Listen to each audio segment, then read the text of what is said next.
एहसन के इम्तिहानात खत्म हो गए थे। उसके अबू उसे अपने दोस्त के घर ले गए। वहां एहसन ने इन लोगों की चीजों को छेड़ना शुरू कर दिया था।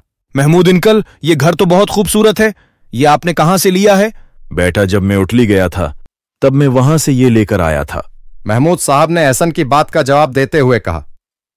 कुछ देर बाद एहसन ने घर मेज पर रख दिया था और फिर उसका ध्यान दूसरी चीजों की जानिब चला गया था। यह गलदान भी बहुत हुसीन है।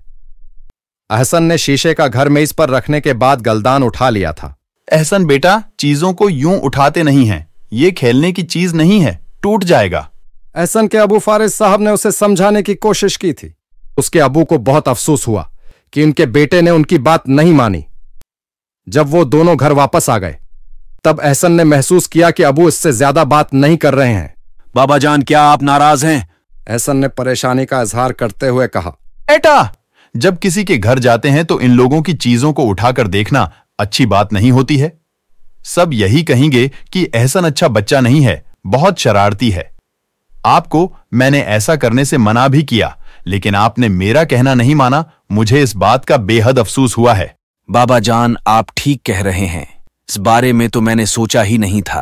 आपने मुझे बहुत प्यारी बात बताई है, फिर कभी आपको शिकायत का मौका नहीं मिले। एहसन के बाबा जान ने उसे वो बात बता दी थी जिसकी वजह से वो खुफा हुए थे। एहसन ने जो कहा था वो करके भी दिखाया।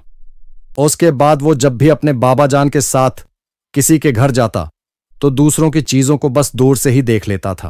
प्यारे बच्चों, इस कहानी से हमें ये सबक हासिल होता है कि किसी की चीजों को उठाना और फिर खिलौना बनाकर खेलना बड़ी बात है।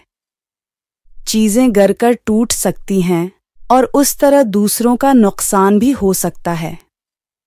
अच्छे बच्चे ऐसा काम नहीं करते हैं।